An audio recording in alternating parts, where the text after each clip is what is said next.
உலகத்துல அல்லாஹ் ரப்பல் ஆலமீன் படைத்த படைப்புகளே சிறந்த படைப்பு நம்ம தாங்க.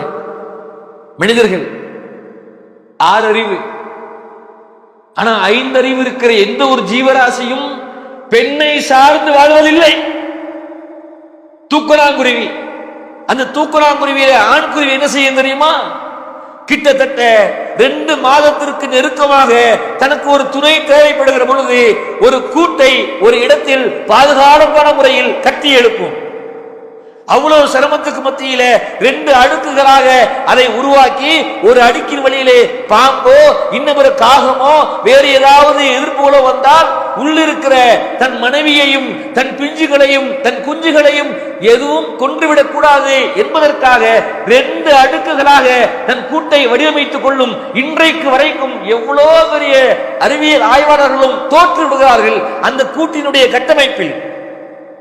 அது வீடை கட்டினது மட்டும் இல்ல, கட்டி முடித்த பிறகு தன் பெண் துணையை கூப்பிடும், வாங்க நான் ஒரு வீடை கட்டியிருக்கிறேன் பாருங்க, இது பிடிச்சிருந்தா என் கூட சேர்த்து வாழுங்க அப்படிங்கும். பெண் குருவி வரும், பார்வையிடும், வீட்டை பார்க்கும், உள்ளுக்குள்ள இருக்கிற எல்லாத்தையும் பார்க்கும்.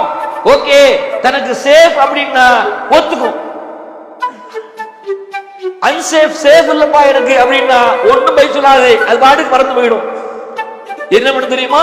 திரும்ப கூட்டை கரைச்சு விட்டு அடுத்த கூட்டை கட்டும்.